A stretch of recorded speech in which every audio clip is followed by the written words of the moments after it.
Hello everyone, welcome back to Morgan Hasn't Seen for the grand and glorious finale of the On-Screen Opposites series, Jeannine, in November. Yeah. It's all been cranking up to today's movie, hasn't it, really? One of my bucket list movies from Yes. earlier on in the year. I wonder if it lived up to expectations. Did it live up to the hype, the aura, the energy that surrounds this movie? In many ways, yes. Admittedly, I think Okay. it did, and I'm quite happy about that. Of course, that movie is Collateral from 2004. Michael Mann's Collateral. Tom Cruise, Jamie Foxx are our on-screen opposites for today. Jeannine, how does this movie fit so well into this series? I mean, yeah, I think it's the chosen video podcast episode for a reason. Got the most votes in It our is. polls. Um, and yeah, I think again, it's a situation where these are two actors you wouldn't necessarily pair up off the bat. Um, I mean, this was originally also supposed to be Adam Sandler, so I think that would have been an even more Really? interesting opposite pairing. What, Um, as Jamie Foxx? yes. Oh God, right. Yes. And then also just seeing Tom Cruise in this vein, I think, is opposite in our minds to how we're used to seeing him. Yeah, I Um, think that's the catch with Collateral, really, yeah, isn't it? yeah, That's the little scenario piece to get you interested in even seeing this movie at all. And the yeah, fact it's a good movie, the fact it's, this one night neo noir hitman journey of yeah, a all through movie around the city of LA. Yeah, is one thing, but the selling point of cold-hearted evil Tom Cruise is what yeah, is really the main selling point of this, and was the most intriguing thing for me going into it, because I mean, look, I'm still not phenomenally well versed on Tom Cruise. Have, due to Morgan Hasn't Seen, I think, come round on him, and definitely am willing to watch plenty of Tom Cruise movies, actually yeah. enjoy him in movies and things like that, but you do not see this side of him as a performer a lot, if ever else, Yeah.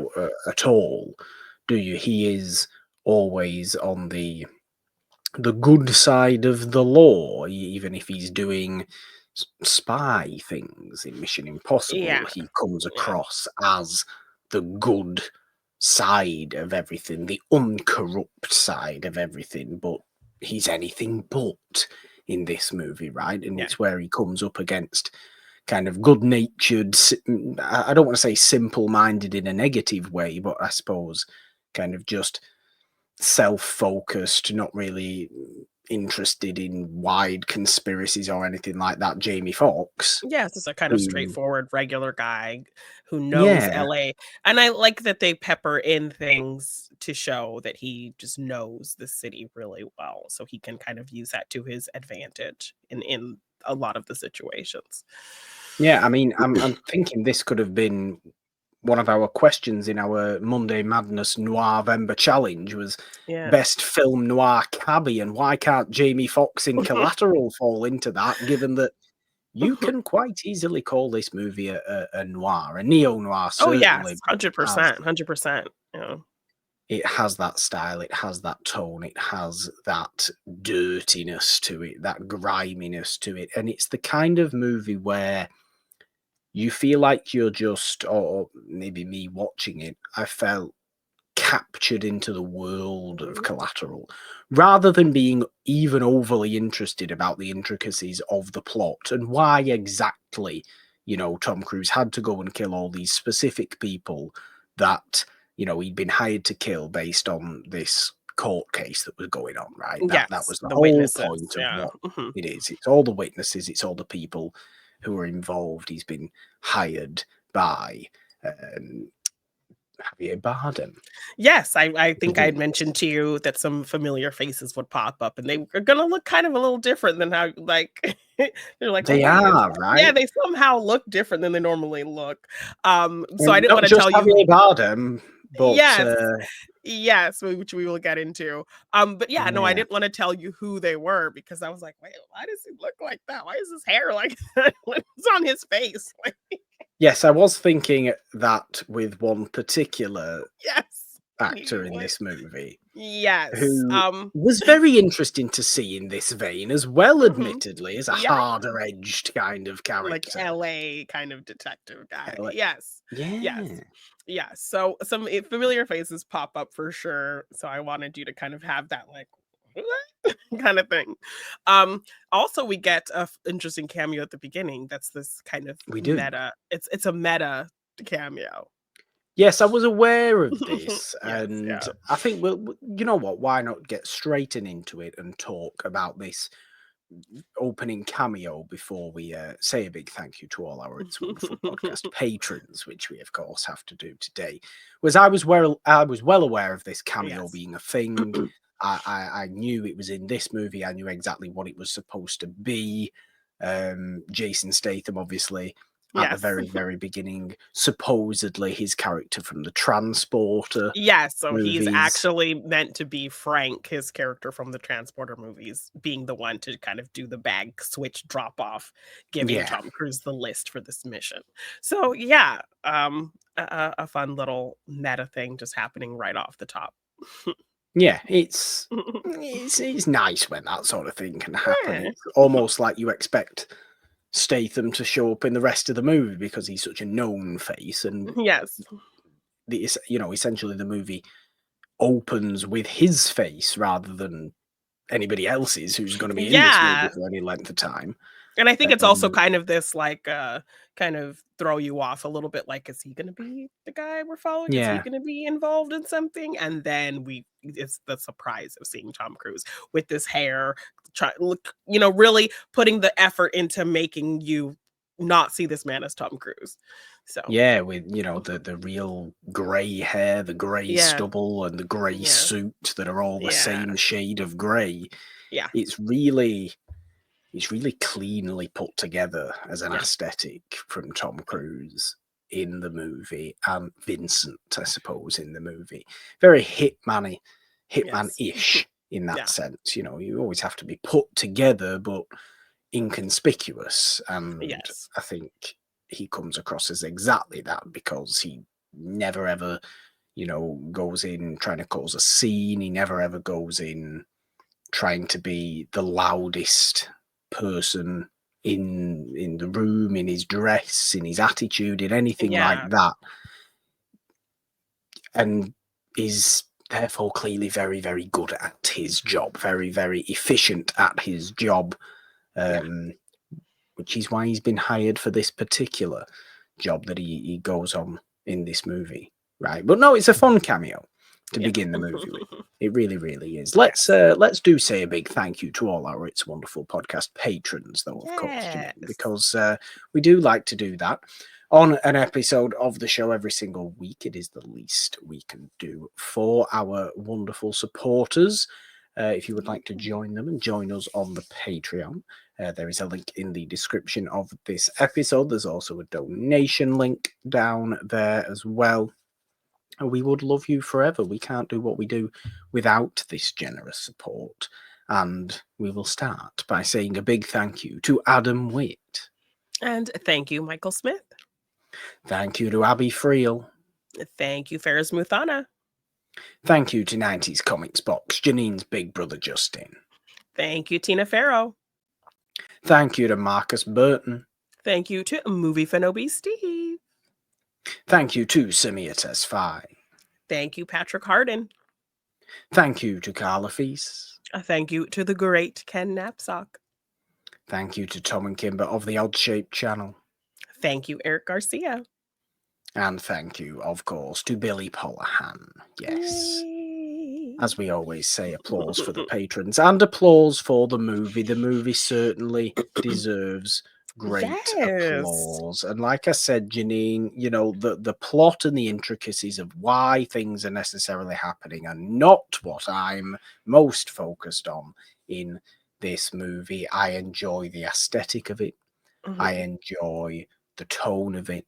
And I enjoy this grimy nighttime LA world, which is just full of danger, really, Yeah. isn't it? Mhm. It is a dangerous feeling movie. It is an edgy feeling movie. It is tense when it needs to be. It's quiet when it needs to be Yeah. as well, which I really appreciate about it. But this is coming from a director, Michael Mann, who is well known for Los Angeles based crime movies. So why wouldn't he have made another great one in Collateral? Is this a movie you are particularly fond of, or was this a bit of a shock that I had put it on my bucket list originally? No, I really love this movie. I love the dynamic between these 2 characters, the build of things in the night. I love this, kind of shift when it goes into feeling like almost like a handheld kind of camera quality, like when the camera Yeah. quality shifts, it gives it this kind of real gritty feeling. Obviously, I'm somebody who goes to LA all the time, so kind of being on the streets of LA, really being in there, really, you felt like you were there. Didn't feel like you were in Canada pretending to be LA or something, you know? No, no, no, no. Um, This is fully LA in LA being yes, shot in LA. yes, and it doesn't feel like Hollywood either. It feels like you're No. in the streets, in the city, in the darker parts, in the downtown, and all of that kinda thing. Um, so yeah, and all of that I think plays into um the story really well. Particularly, yes, when you have a character like Jamie Foxx's character who knows LA so well. When I was watching it, Travis walked in and there was a scene where Jamie Foxx was speaking Spanish to somebody. And Travis kinda said, "I don't know why that's in the movie, like, it's not like it comes up any other time, him speaking Spanish, like, why does the movie need to show us that he speaks Spanish?" And I said, "Well, I think, we're really not knowing this character before this night or beyond this night, so Yeah. I think it's the film's way of giving us little nuggets about this character without having to kind of outright tell us. So it's just another little kind of descriptor to let us know, well, this character, he obviously maybe learned a little bit of Spanish because of, his profession and because, Well, yeah, I mean, obviously you're in there's a lot LA. of people. Yes, you're in LA, a lot of people speak Spanish. So I think it's just a little kind of indicator and a descriptor for the character to let us know that he is really ingratiated in this place. He knows um, how to speak Spanish. It's just one of his skill sets in terms of what he does, and really helps kind of him in his day to day, and shows kind of maybe the work that he puts into what he does and all of that kind of thing. So, I kind of explained it to him that, yeah, I think it's just a little side note to let us know more about this character since we're not really going to get to know him beyond this night. No, because it is. It's a one night movie, Yeah, isn't it? so I It's a love that one the night movie does. story. Yeah, so I love that the movie does these little things to get us to know this character without a bunch of exposition, just showing us something about him, without telling us, and I think we get that with, both of these characters. So Yeah. Well, oh, we definitely do. It's very, very subtle, very, very nuanced, and very, very intelligently mhm.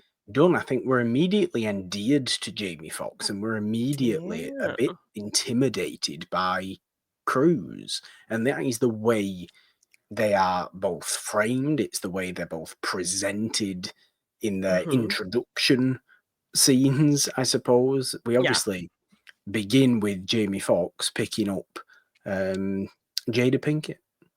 Yes, well, I Um, remember I think we were talking about kind of romance because we had done 2 romance films in this series, but that's and right. Yes. you kind of were like, "Well, I don't think we're gonna have to worry about romance next week," and I said, "Well, no, not so fast." I mean, it's And you it's were a very fair kind of point. taken aback that romance and Collateral, so you'll see. So, yeah, we get a Yeah, bit of a little meet cute at the beginning here, with, we do. Jamie Foxx meeting, Jada Pinkett's its character, and yeah, it's a nice little moment between the 2 of them. Yeah, and like I said, it's what it kind of immediately endears us to him because he almost relaxes her in this original cab drive, and I like this cab ride because she's a criminal lawyer.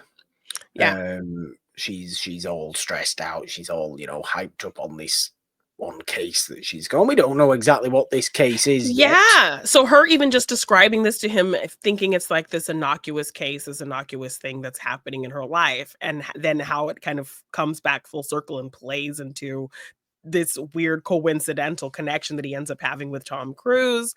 Also, like you said, he relaxes her, so she ends up sharing some vulnerable moments with him. She kind of shares with him her process, which does come off as very vulnerable. So he is able to kind of get that out of her just by the ease of his presence. So yeah, and it's nice to have that, isn't it? It's what makes it interesting as to when obviously Cruise gets into his cab and it's this completely different dynamic, and you immediately wonder how on earth Jamie Foxx is going to deal with somebody as seemingly cold, icy cold, quite literally in how he's dressed and how he looks anyway. He looks like a frozen snowman, but he certainly acts like it.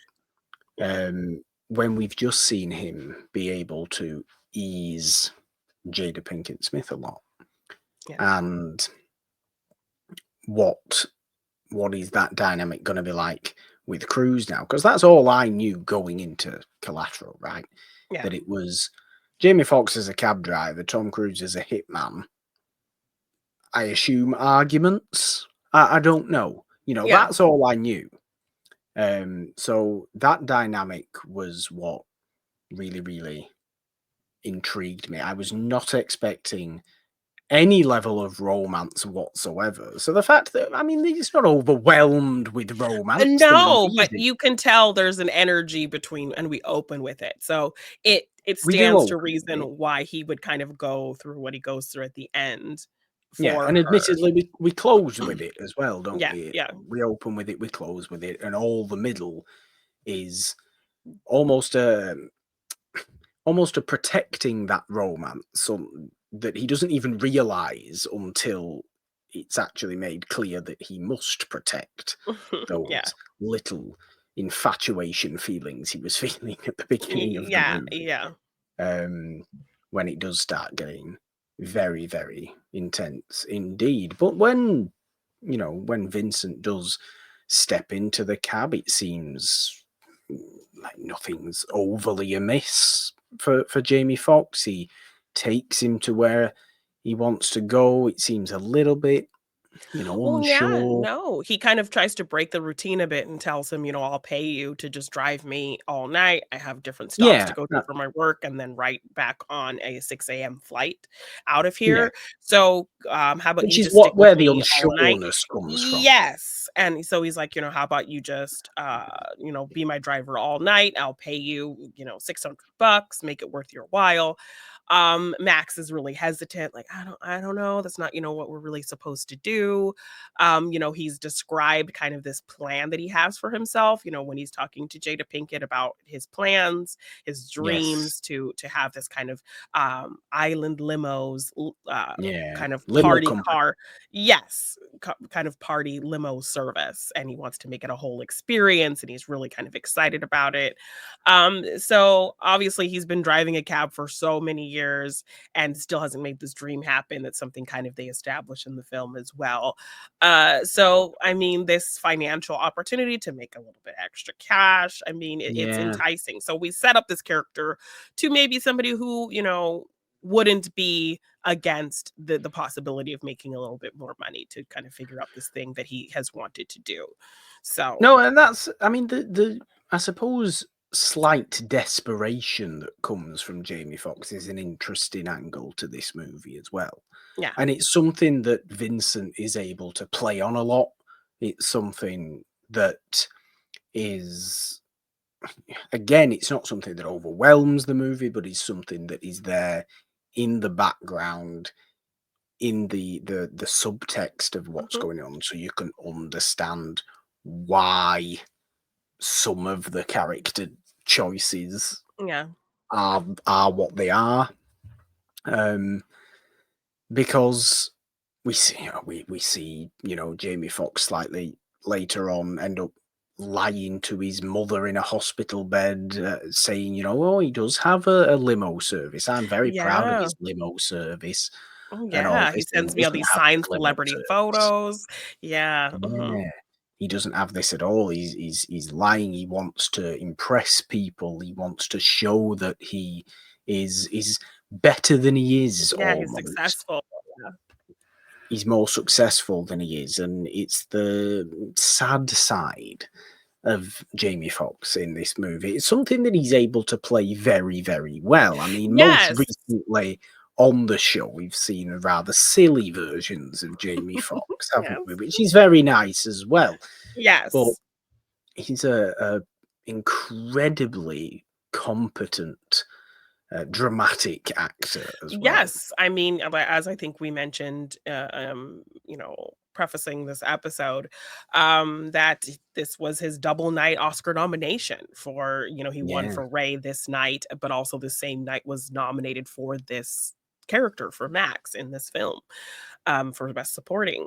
So yeah, I mean, he plays into a lot of complicated emotions with this character. Obviously, yeah, he you can tell this is something he wants. This is something he's dreaming about, but it's also there's this hesitation that maybe he's scared, and so he keeps talking about it instead of actually really putting forth the effort to do it. He's making all yeah, these excuses as to why it's taking so long. You have to find the right time and, get all the vehicles and all of these kinds of things. So, and I think Vincent preys on that a little bit as well. Like, well, why haven't you done it yet? You keep talking about it. It feels like you're just making excuses because maybe you're scared that it won't be successful, or you're scared to kind of get out of your comfort bubble. It yeah. may be something that you very well want to do and dream about doing and feel like you can do, but you just still have this hesitation and fear. So what, why do you constantly talk about it? Why are you lying about it to your mother instead of just actually, pulling the trigger on it? Yeah, these are So these little power plays we see yes, yes, going on, and I noticed he moves within the car itself a lot. Vincent does. He like yeah, moves to directly behind, sitting directly behind Jamie Foxx when he's trying to get the most out of him yeah, because it doesn't allow Jamie Foxx to be able to see him yeah, directly. Or even in his like peripheral vision. So I like that he's yeah, very, very thought out yeah. from Cruise. This whole power play, this Hmm. whole I'm on top of this situation. Let's not forget I'm on top of this situation. You might have the keys to the car, but I'm the one in charge here. And he just keeps reminding Jamie Yes, Foxx about this as of they're the power going play from between the two of them. Yeah, of the power play, of the power dynamic as they're going from place to place to place, and it's getting more and more intense, obviously. And it gets pretty intense pretty quickly on. And I'd like to just now take the time to note our ridiculously looking famous actor in this movie, who is Mark Ruffalo, yes. who looks more like I don't know what he looks like. I don't know how to describe what on earth. He looks like somebody out The Sopranos. Yeah, I mean, he's got this greasy, slick back hair. He's got this like goatee. I don't know if they were just like, I think he's wearing like a chain. Yeah. Um, so This it's is Mark very Ruffalo. This is soft, soppy Mark curly Ruffalo. haired, Mark Ruffalo. Baby Um, face Mark Ruffalo. yes. Not And this. so the fact I think that maybe they're just thinking that makes him look more LA. I don't know. But it was just weird like seeing him look like that in this It movie. doesn't make him Um, look LA. It makes him look like he's in The Sopranos. Yes, and so, I mean, the kickoff of this movie, the kickoff kind of kill that gets things really going, it is Mark Ruffalo actually going to go see his friend and seeing that the Yes. window's broken and something just not looking right, and that's what kind of kicks things off with, something being amiss with this situation. And he also brings up a very similar kind of murder case that happened where the detective felt something was always off about it, that a cab driver all of a sudden just went around, killed 5 people, and then killed himself. And he's Yeah. like, yeah. And it was like an open and shut case. It was all laid at the hands of this cab driver who just kind of lost it one night. But the detective always felt that there was something off about this case. He always felt like there was a second person in that car. So just peppering in like this wider world of like what is actually happening here, I Yeah. loved as well. And it felt very noir as well, kind of broadening like, the discovery of things and the connections between things that you weren't aware of before. So the interconnectivity of this film and the reveals of little nuggets of things that broaden Yes. this kind of intimate situation, but making it this bigger overarching thing, I think was really well handled as well. So Mark Ruffalo Yeah. plays into dropping these more little nuggets of the world between Vincent and Max. He really does. The movie's a mystery without immediately seeming like a Yes. mystery. Yeah. So then we are kind of aware of the potential fate of Max and, Vincent's Yeah. MO in terms of how he works. Yeah, Um, and when you think about, that from Vincent's point of view, that would make perfect sense, right? yeah. Get somebody, you're a hired killer, get somebody to drive you around for all your targets and then kill the only witness you've had all night. Yeah. Like, why? Why, from his perspective, wouldn't you do something like that? So this is Yeah. where the kind of fear aspect from us watching it comes in, the inevitable doom, I suppose, that we're putting on Yeah. to Jamie Foxx, and we don't want to see for Jamie Yeah. Foxx because, like No. we've said, we've been endeared to him as a person. We've had this little bit of a romantic hint of him Yeah. at the We beginning of feel the movie. bad for him because, we do get the sense, even before we meet his mother, we do get the sense that this is a dream that he's just, for whatever Yeah, reason, is hesitating and has this kind of, uh, I think we all get in that place where we have these ambitious things, but we just talk about them instead of actually really being ambitious enough to go for it and do it.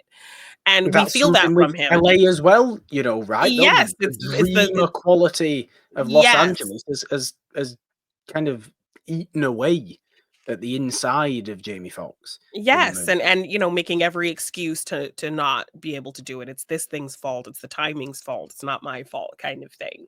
So we Mm, feel for him in that aspect, and it's a relatable kind of feeling. So we don't really want anything bad to happen to him because we see how sweet he is in that exchange. He even gives away his little picture that he has. He has this island of the Maldives picture of yeah. the Maldives Islands, and it's kind of his little refuge. He just looks at it when he needs to kind of zone out and kind of course correct his mind, and it's a little vacation for him, he calls it. And when she talks about the stress that she deals with her job and her whole kind of routine where she feels like she's going to fail and she can't do it the night before and she thinks everyone's going to laugh at her, and she just like doesn't feel well in this whole kind of thing, and then the next day she's fine. So after her kind of sharing this vulnerable routine with him, he ends up giving it to her so that she can, have her little vacation moments. And they Yeah. have the exchange. She leaves the cab, and then he's like, "Oh, I should have said something. I should have asked for her number." That kind of energy. But then she comes back and gives him her card, and then the card goes in the place that the picture was. So just that becomes the new kind of refuge for him, the new kind of positive future, the new kind of place he can go to, like, okay, maybe there's something looking forward, left something to look Yeah. forward to kind of energy. Yeah. And it also plays into some interesting things as well in terms of his relationship with Vincent. This also maybe being the trigger to him maybe really thinking hard about future, but also Vincent kind of pushing him to Mm. actually like take action. So Yeah. I feel He like pushes him. yes, This to this is places what I that really he liked. never thought he would go, and I feel like this plays into him never pushing himself to do other things that he wants to do, but now that he's in the situation, it's emboldened him in a way that he needed, I think. Absolutely, because it is at the end of the day and turns out to be a positive, but i- in that same vein, seems immediately like a negative because Yeah. Vincent pushes him and pushes him and pushes him to, I suppose, it's maybe not the right phrase, but act out against Vincent and Yeah. then eventually go against Vincent. right? Yes, yeah. And I don't want to say like run away from Vincent, but betray him to an extent. There's been a semblance of trust built there.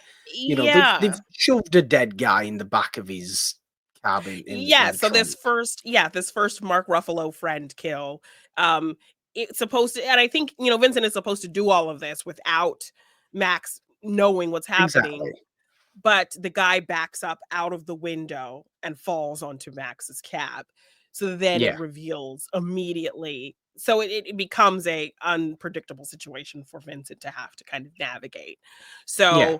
So, Max is very scared. He doesn't know what to do.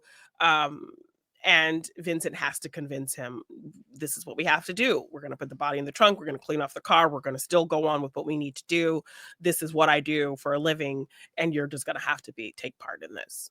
Yeah. So, dude, this is what we're going to have to do. And he's already kind of established. Now this is where he really has to, put his hand hard on this. I'm the dominant one here. I'm in Yeah. control here. If you don't listen to me, we're screwed. So, yeah. Because it's the second one where he ends up tying Jamie Foxx to the steering wheel Yes. and causing his Even own more. briefcase to get stolen by Yeah. a bunch of weird looking dudes. Yes. So Vincent does end up. So they end up going to the second spot. He ties him to the steering wheel, and also, I love scenes like this when our villain is almost kind of being helpful to our like protagonist. So when um Max's boss calls and is giving him shit because cops pulled them Yes. over. There was a scene where they got pulled over. The cops see the damage to the vehicle. He tries to lie and say they hit a deer. Where do you see a deer in LA? But and they're like, no, your vehicle's damaged. We're gonna have to pop the trunk and get you a new vehicle. Da, da, da, da. A very tense scene. But then the police get called away and tell him, no, just take the cab back to the depot. Da, da, da, da, da. But obviously they continue on. So then Max's boss calls and says, hey, the police just called me, said your car was damaged. What is going on? I'm taking this out of your check, kind of thing.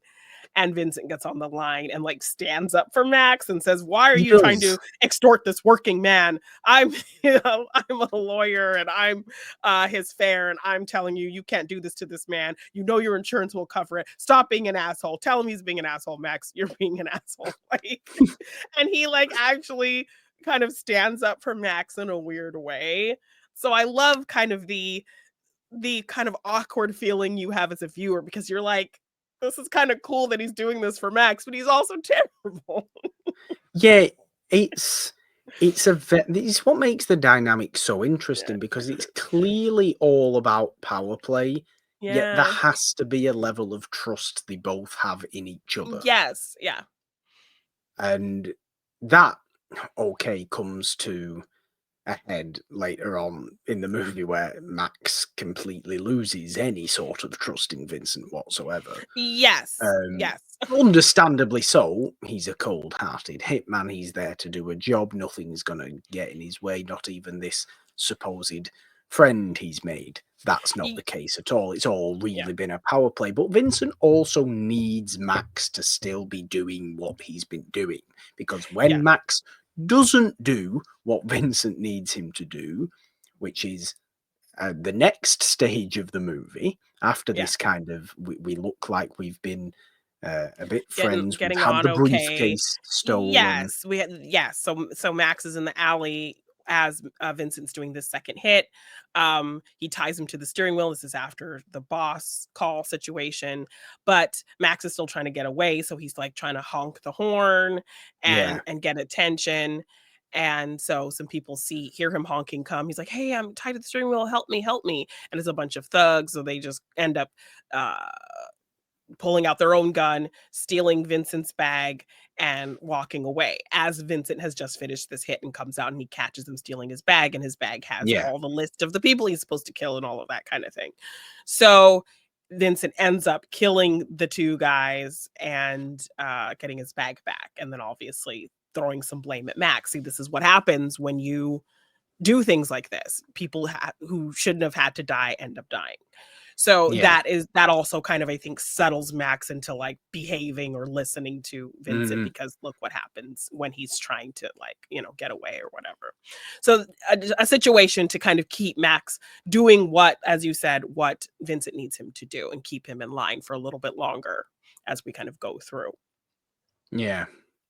But it obviously doesn't entirely end up there, does it? Because Jamie Foxx decides after the next kill, is it the next kill, to is when they see the jazz man, really, I believe. yes, And it's a really jazz man. Yes, and it's another just really interesting choice, like these really great choices that Tom Cruise is doing with this character, making him not like one note evil.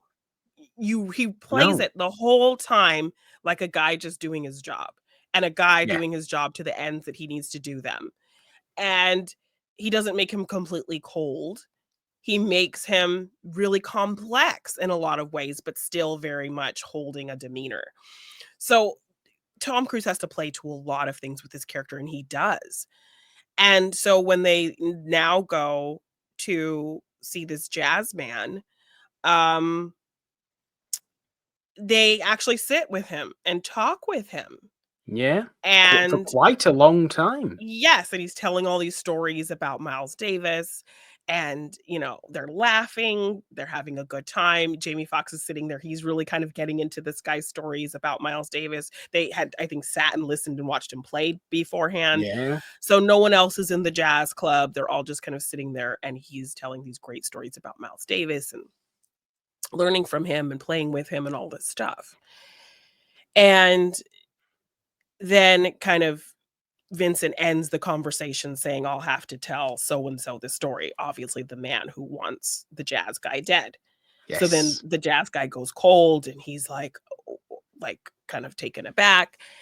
And he kind of starts explaining, like, tell him I'm sorry. Like, I had to do what I had to do. And, I'm really sorry, and this whole kind of thing. So he's telling Vincent, yes, I know what's coming for me, but please tell the man that, sent you here to kill me, that I am sorry for what I had to do. And then Vincent kind of seemingly shows mercy. He says, seemingly, yeah, answer this question about Miles Davis, kind of like, and I'll let you go, kind of thing. And the guy's like, I know everything there is to know about Miles Davis. And he asked the question, like, where did Miles Davis learn how to play or whatever? And, here is Max trying to help the situation. So he's like, he went to music school, right? And the guy kind of talks about Miles Davis's history, and then he ended up going to Juilliard and answers the question with, perfect accuracy, with all the little nuggets of details. And then Vincent just shoots him. Yeah, straight up. Yeah. Yes. And Max is taken aback. And then as Vincent is holding his head and laying it gently on the table so it doesn't make too much noise, as he just shot him with the silencer, Vincent finishes the trivia about Miles Davis. So it's like just this little piece to show you that he respected this man. He knew just about as much. He obviously has a personal interest himself in jazz. So he probably was really interested in this man. He could have been friends with this man. They could have geeked out about Miles Davis together, because Vincent seemed to know just as much as him about Miles Davis and jazz music. It was very complimentary of his trumpeting and his actual performing, every bit of it. And then there's this like sad kind of moment, like Vincent actually kind of having this human moment, looking really sad and almost shaking his head a little bit, and kind of squinting his eyes, like it hurt him, that this one kind of hurt a little bit to do. Yeah. And as he's kind of having this hesitating moment, Max runs away. Yes, he does. And then he snaps back into, oh shit, I got to get back into gear. So yeah, I think the scene with the jazzman is a really profound thing to show what Tom Cruise is really doing with this character. Like, you could just call him this cold-blooded assassin, but the fact that he finds ways to humanize him in these little moments.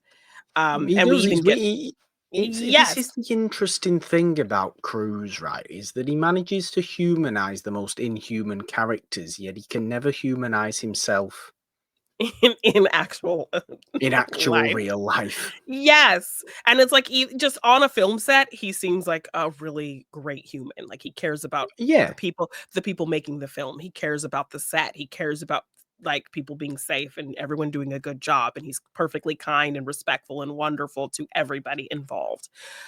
Wonderful to interviewers, wonderful to filmmakers. But in real life, he's just it's weird.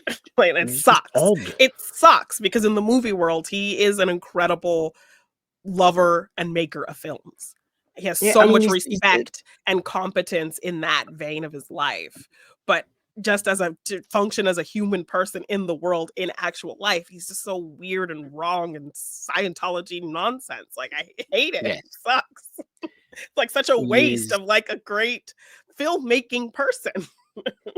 It's as though he's two people in one Yes. person, really, isn't it? Yes. And it's And I really don't annoying. mind. I don't mind thinking of Tom Cruise as two people in one person. Yeah. The on-set, the in-movies Cruise Yeah. and the real Cruise.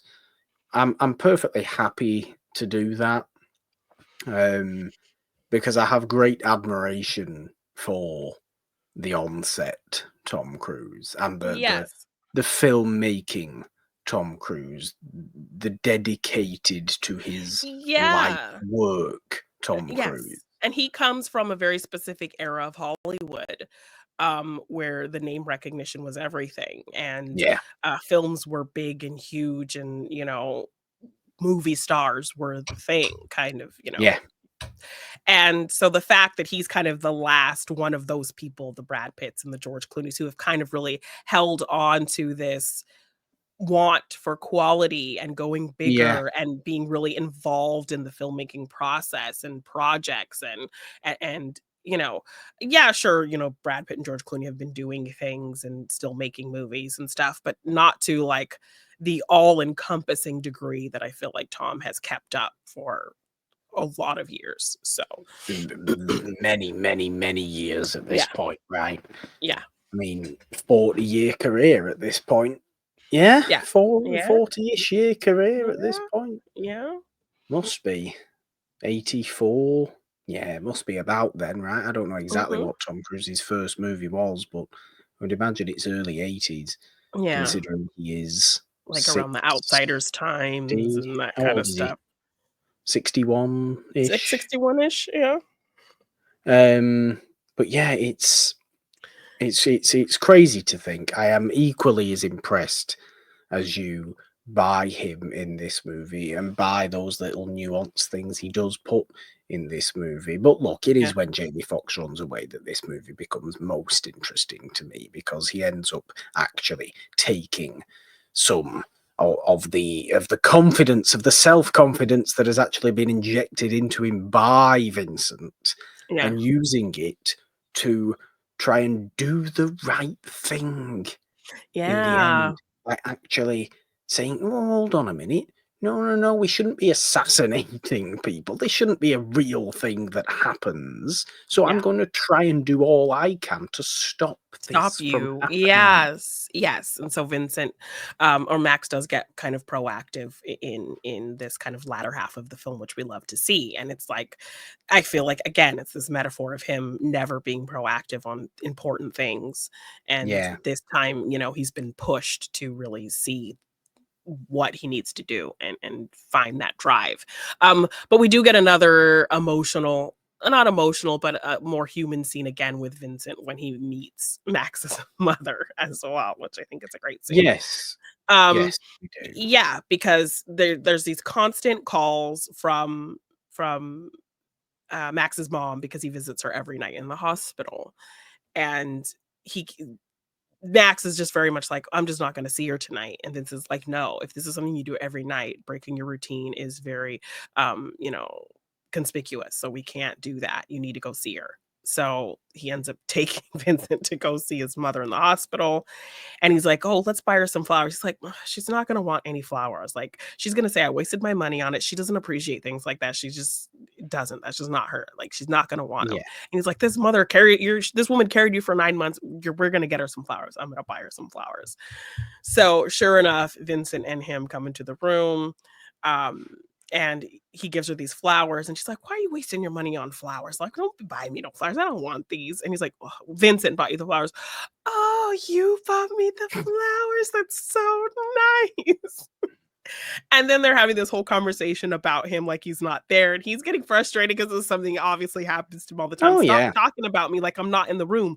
What's he talking about? What's he saying?" Like, and she's having this whole and she then starts like we mentioned talking about all of these accolades of her son. He has this big Mm. limo business, from LA to Las Vegas. He drives around all these celebrities, and she's surrounded by all these like famous pictures of celebrities like signed. Like, he just lies and tells her he gets these autograph photos for her.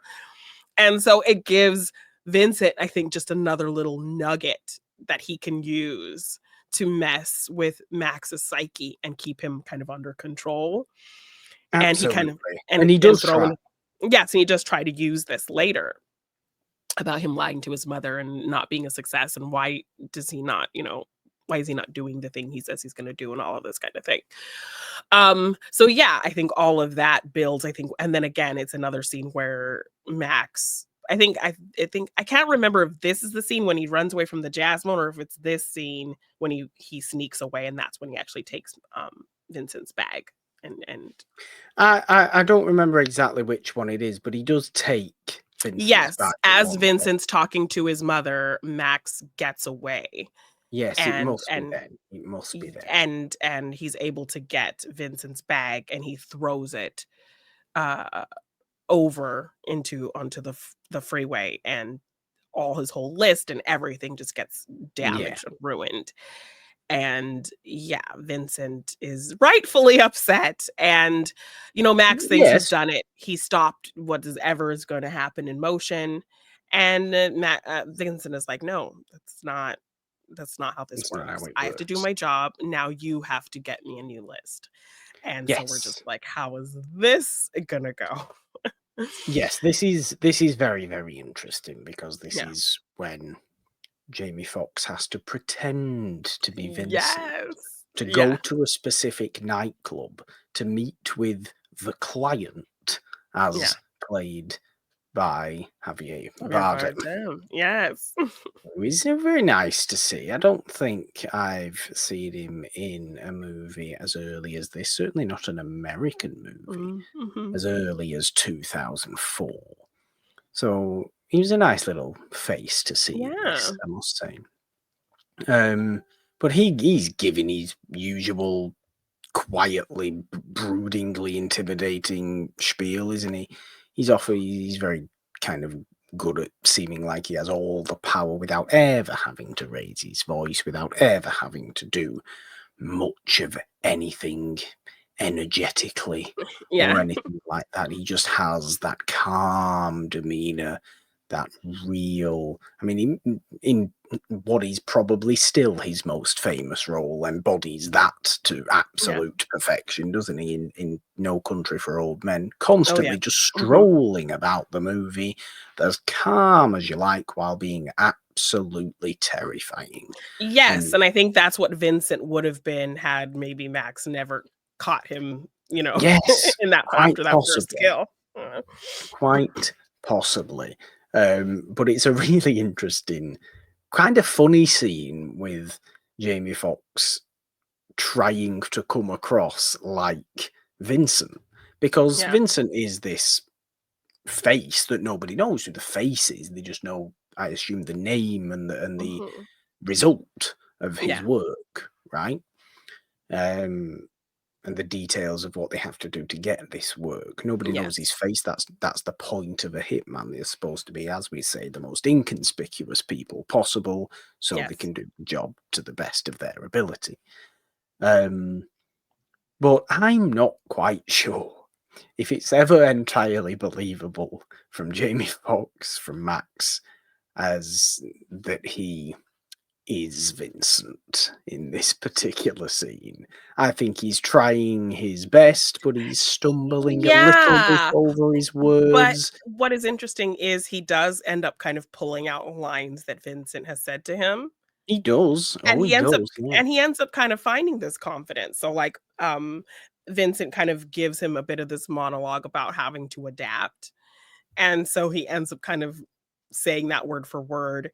One of Javier Bardem's gunmen is kind of standing right behind him, holding this gun to him, and he kind of gets an attitude about it and shows this, like, stance of, "You better tell him to get the hell away from me or else I'm gonna," whatever kind of thing, and Yeah. really have this boldness.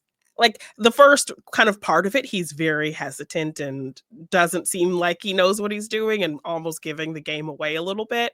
But after that second half, he's kind of gets into the groove of it and finds this weird confidence to where he's, you know, talking like Vincent and really standing his ground in a lot of ways and being really bold.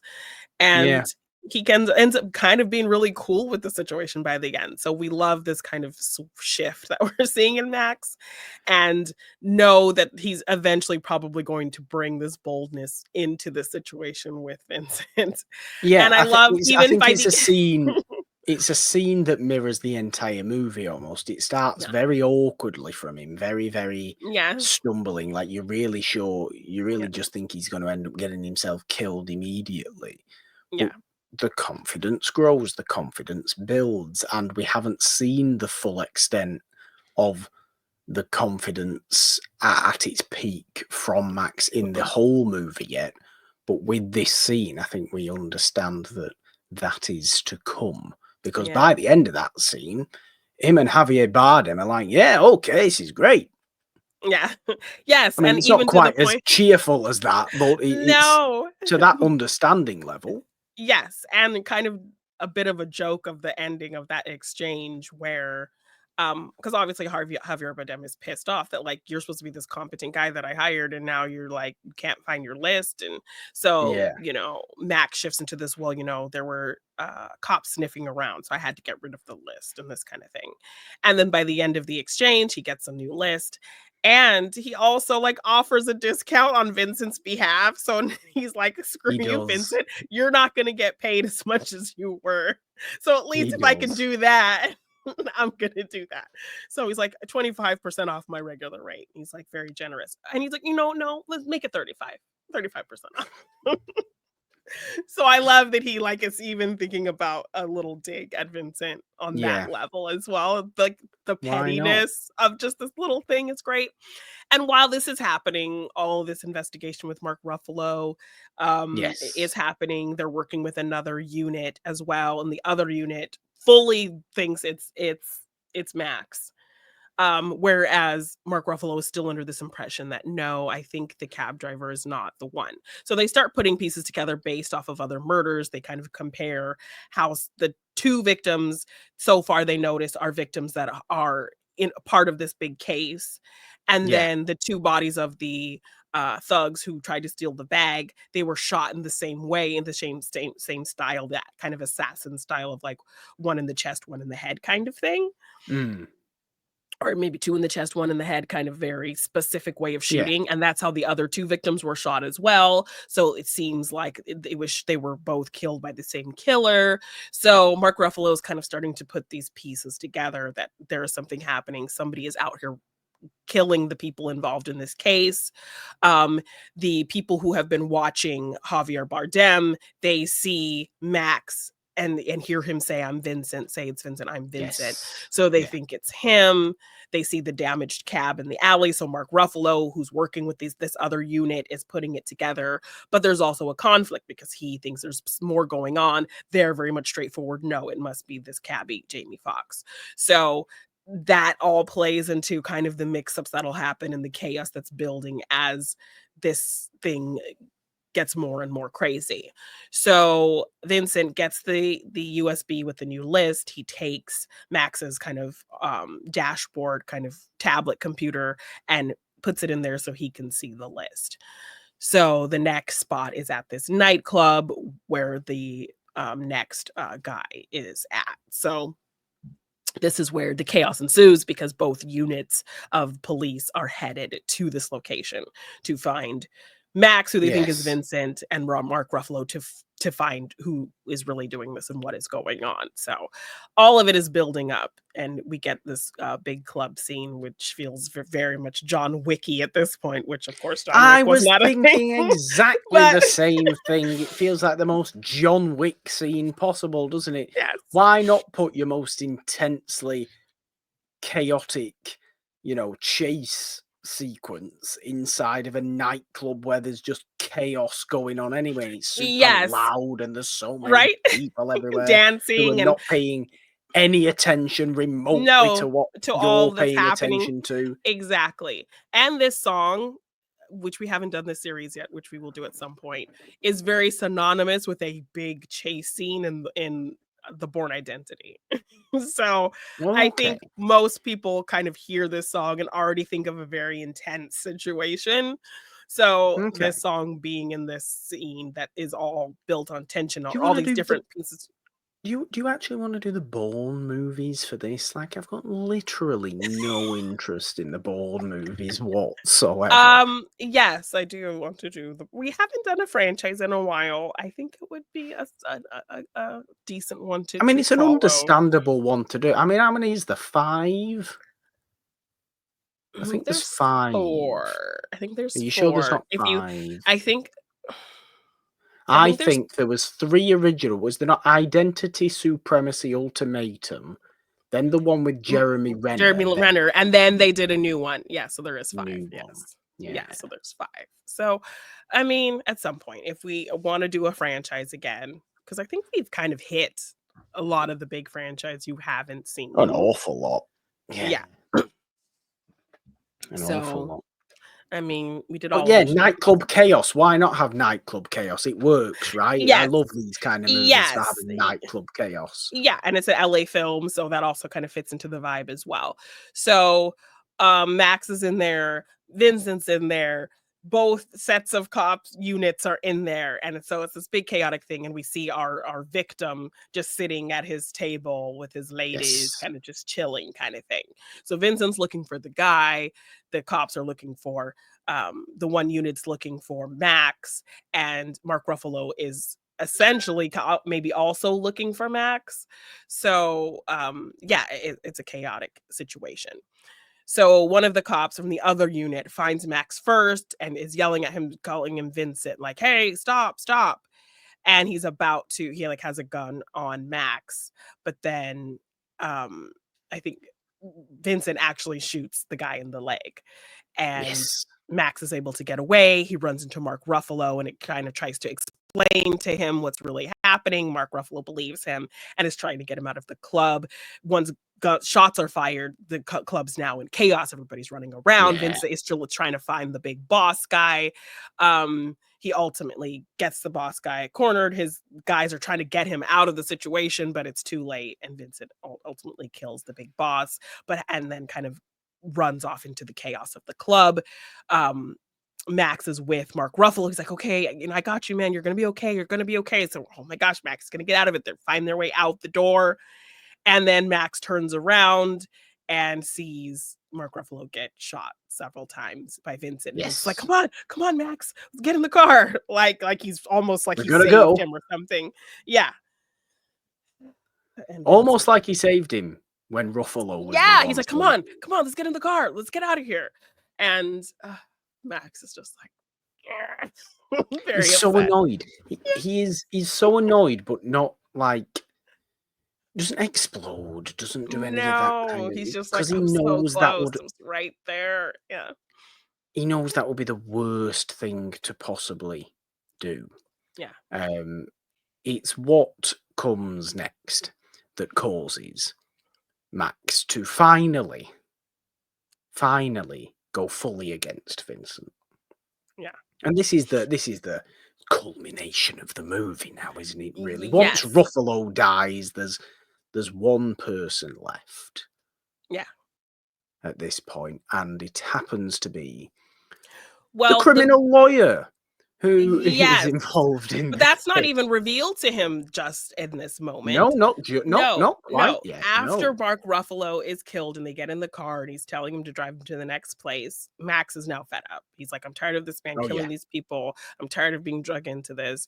I'm tired of all of these things, you know. Oh, and we didn't mention that when Max was pretending to be Vincent, he does apologize on the jazz man's behalf and says That's that he true. was sorry. Yes, that's true. So you can tell that that obviously really affected Max seeing this man get killed. So that's already in Max's head to already kind of be like, I'm done with this guy.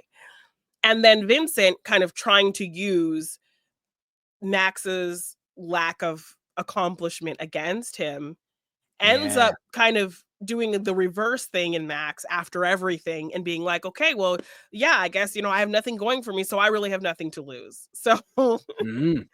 Yeah. so and Vincent has lost the power position and he's trying to hold the gun to him and Max starts driving the car faster and just talking and saying, you know, fine, and you know, I have nothing to lose. You're doing this and so go ahead, shoot me and kill us both because look how fast I'm going. If you shoot me, you know what's going to happen. Yeah. And Vincent has completely lost all the power. Max is driving incredibly fast through the streets, running through red lights, like just done with it all. And Lucky it's like 3 a.m. at this point. yes, Otherwise, you yeah, know, there would have been more cars on the road. Yeah, well, you wouldn't have been able to drive anything over 30 miles per hour. I'm guessing. I've been to LA. yes, I've spent enough time there to know what the traffic's like. yeah, it's terrible. But yeah, so no cars. Max has had it. He's driving super fast. Vincent in the backseat threatening to shoot him. Max like, yeah, shoot me, and what's gonna happen? Go ahead, Yeah, shoot me, kind of I do. egging him on to shoot him, and then ultimately flips the cab, accident. They're both alive, and I Vincent like finds some broken piece of car and just starts hitting Max with it. Like, what the hell did you just do? And then we hear police sirens, and so Vincent runs away, and Yes. Max is left there kind of stumbling out of this car wreckage. The cop comes, "Hey, you've been in an accident. You know, you're okay. Just sit down." You know, and he starts looking at the car and he sees the body in the trunk and he goes to Mm, arrest Max. And as Max is kind of looking at the wreckage of the car, he sees the tablet. And that is when he sees the picture of Jada on the thing yes. as she is the last victim. So he subdues the cop, handcuffs him to the car, tells him where he's going, and runs to go save Jada from Vincent. Yeah. And that's kind of where the finale kicks off. Jada, the person he spoke to, yes, okay, it was very nice, but he spoke to for all of 15 minutes in real time at the very beginning of the movie and has no real connection to whatsoever. Happens to have her business card. She when he does eventually ring her up, she barely remembers who he is. Yeah, Um, because they had just oh, barely met. Yeah, or she didn't expect him to call her that quickly. oh, certainly Um, not. No, but it's quite and certainly not at what I think is now 4:30 a.m. yeah. ish, something like that. And why on earth would any reasonable person be awake at this time? But no. Jada's in the office at Working. 4:30 Yeah. a.m. working on the case, and gets this call from Max explaining the situation. Yeah. You know, there's somebody coming to kill you. This is Yeah. gonna be crazy. You know, she doesn't really believe him at the beginning, does she? But he seems to be very, very serious about what he's Yes, saying, and and he kind of is knowing details about her case, and he's like, "How do you know anything about these people in yeah, this case?" exactly. Because he's been deep in this all night, and, like, he's stolen somebody's cell phone because he's took the cop's gun, and he's running Yeah, to the building, and he finally is able to call her across on the roof of the parking garage of the building across from her so he can see the windows, and he sees Vincent 2 floors above her in her office, yeah, and she's two floors below, like in the law library or whatever. So yeah, he's calling her, trying to tell her service is bad, the phone's about to die, all of the things going wrong. But he's able to tell her where he is and that he's trying to kill her and all of these things. Vincent sees that her cell phone is there. he knows she doesn't have a phone with her, but he's able to look and see that the line in the library is in use, so he knows where she is. Yes. So Super tense.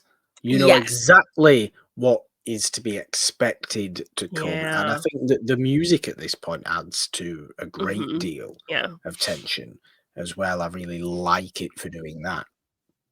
But my God, is this whole phone call, watching Vincent 2 floors above make his way Yeah. slowly to Jada and the eventual kind of escape, and they end up on Yes. the metro going towards Long Yeah. Beach, and it's Yeah, all the just lights are off in the so building, he's stalking her in the building, and he almost gets her, and then Max saves her, and, then this whole chase ensues, and they make their way to the subway, and she's trying to run in these heels, and I love that they make her oh, struggling running yeah. in these heels. She's not a pro running in these heels, like, okay, thank you for the realism there with that, and they ultimately get on the metro, we think they've gotten away, and then we see, Vincent kind of jump on the back, and he is stalking them Yeah. car to car, no one else is on there. And yeah, it's very scary, them trying to hide, and um It's then super pacey as well, though. It's yes, super fast-paced, never it's stops. Yeah. non-stop, it's absolute balls to the wall pace, right? Yeah. And it's very, very on edge. Yeah. Very, very on edge. Proper thriller mentality Yes. Yeah. of a movie. Noir thriller at this point. You are terrified at what's Yes. to come. You don't And know exactly how this no, movie's you don't know gonna how end. this is gonna I end. had no idea how exactly it would end at this point. Yeah. I thought this could end like a true noir, and everybody ends up dead, or certainly the people you don't want to end up dead end up dead. Yes. Um, And this great reminder from Vincent, like as he's kind of stalking them to that last card, he's like, I do this for a living. So you're just like yeah, reminded that this means nothing to him. Like the fact that Max is kind of taking this so personally, like he's just a guy trying to do his job, mm. kind of thing. And It's certainly one of the most interesting hitmen in yes, movies, I think, yes. Vincent. And so we ultimately end up getting at the last car. He's right outside the other side of the door. Nothing can be done. So Max faces the door, Vincent faces the door, and they just start shooting the door at each other. And Yeah, by the end of the bullets, Max has not been hit. Vincent walks in and sits down, and he's been shot. yeah. And it plays into Quite a something that Vincent said right when he got into Max's cab, talking about, he was asking Max, "Oh, are you from here?" He's like, "Oh yeah, I've been in LA my whole life. Do you like LA?" And Vincent's like, "No, I hate it. I'm always can't wait till I leave here. I heard this story about someone who died on the metro and was on it, just riding its body, was just on it for 6 hours before anybody noticed." So he's talking about kind of the coldness of LA, how people mm. just don't care about each other, that a dead body could just be riding the metro for 6 hours and no one noticed. And What so a he deliciously noir sentiment. right? And so he calls back to this moment in that as he sat on the metro about to die from bullet wounds from Max, he says, "If somebody dies on the metro, do you think anybody will notice?" And then his head just slumps and he dies. And it's just so poetic. It And is, but then it's a very dramatic death scene, isn't it? I yes, do yes, like it as a death scene, but yeah. it's very dramatic. It's like Blade Runner. What's his face? Rutger Hauer all over Yes, again. Let's have a big yes. monologue Well, before we and die. then let's have a moment.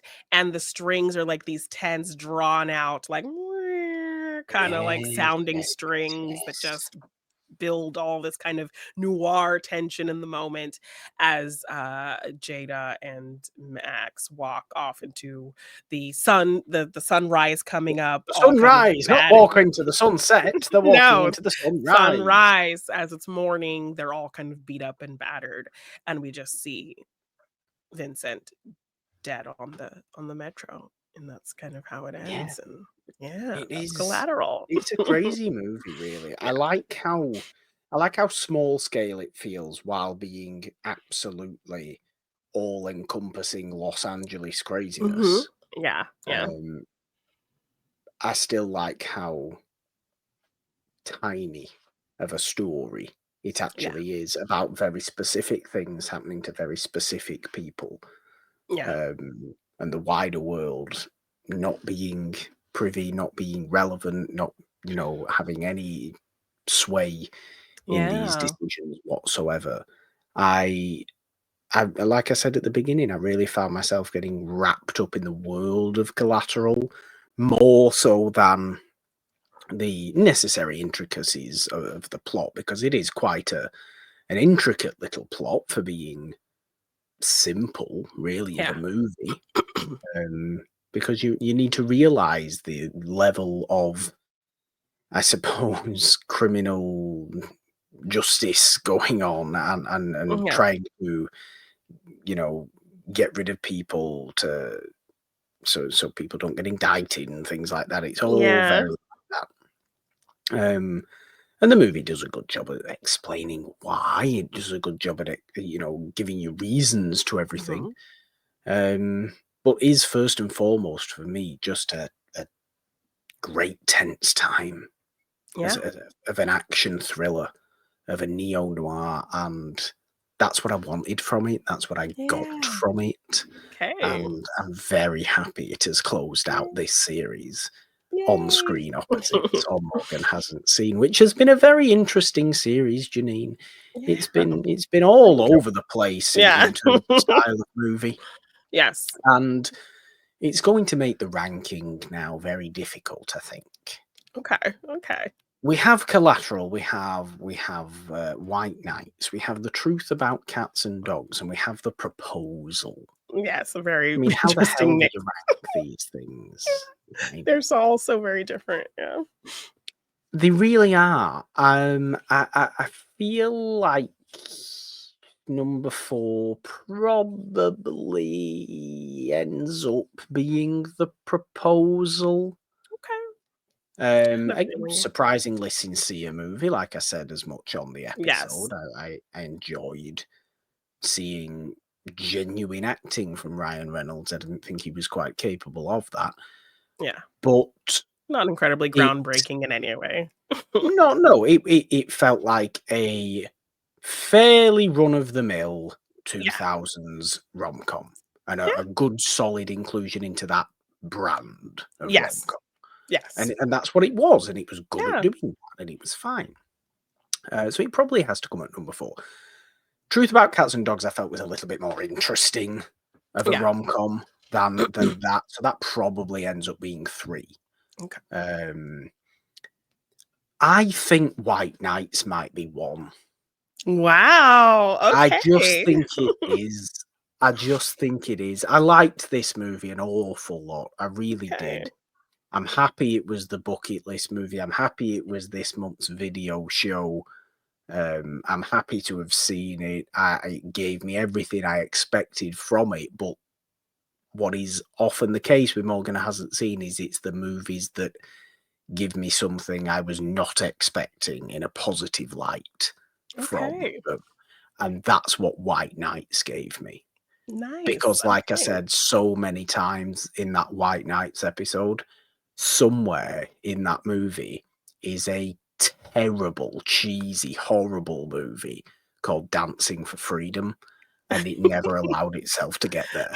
No, it found a really interesting way to incorporate the 80s elements that they wanted while also telling a really realistic, profound story about differences Very coming profound. together and kind of real world politics as well. That Yeah. also kind of felt topical to today's world in an interesting way Yeah. as well. So, It, it, yeah, it it goes felt deeper than you expect it to. It could have been very kind of corny, cheesy, celluloid 80s dance nonsense wrapped in a freedom kind of yeah. message. But But I found White Knights really rather beautiful as a okay, movie. I love that. And I don't think I can call Collateral beautiful as a No. movie. It's dirty, it's nasty, it's tense and cruel. Yes, it has a happy ending, I suppose, and maybe that's where it falls off as well. I mean, we're still are we still in November? I forget what time it is. We are still in November, aren't we? Yes, well, at time of taping, we are What still time of November. taping and all that kind of stuff. Yes, we are still in November. November. We still have 3 more days of November. Okay, very nice. So we're still in November. So I mean, yeah, okay. We've spoken about how noirs can have happy endings on whether it's been on our Monday show Yeah. episodes or on our main show episodes. Of course they can, and this does, and it's satisfying in that way. Would I have preferred Collateral if everybody had have died at the end of the movie? Possibly. That's terrible. Possibly. But I don't know. But I mean, we got Yeah. a poetic death. So yes, no, We great, did. great reasonings. And it's your opinion. This is Morgan hasn't seen. So we want to know how you feel about these brand new movies to you. And yeah, I always appreciate you giving these rankings and sharing kind of where you sit with these brand new movies in your repertoire. So Well, there we go for this series. yeah. On Screen Opposites comes to a close. Of course, it's festive time in December. What are we calling the series? Is it like Christmas Chaos or something Yes, like we're that? calling it Christmas Chaos because again, we are working with a mishmash of genres that are all kind of Christmas related, whether set at Christmas or inherently Christmas films. So yeah, it's Well, we gonna don't be need to go through them all because we, of course, have the announcement posts and yes. videos and those things for people to go on the social medias and check out for exactly the details of the movies we'll be discussing in Christmas Chaos throughout December. Yeah, we're on getting all the thriller, we're movies. getting horror, we're getting comedy, we're getting rom-com. So yeah, I think Lovely. it's yeah, it'll be an interesting mix for sure.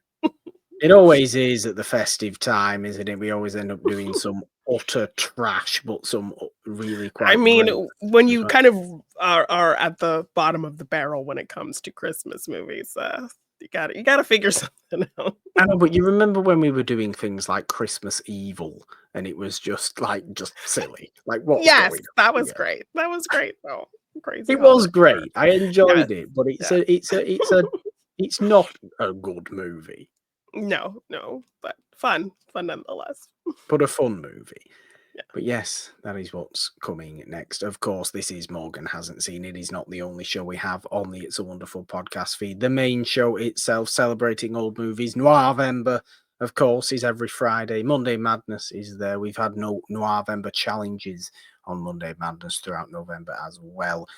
Subscribe to this podcast feed wherever you get your podcasts on all major podcast platforms. Subscribe and ding the notification bell if you are watching today's special video podcast episode on the It's a Wonderful Podcast YouTube channel for all the fun stuff we have here.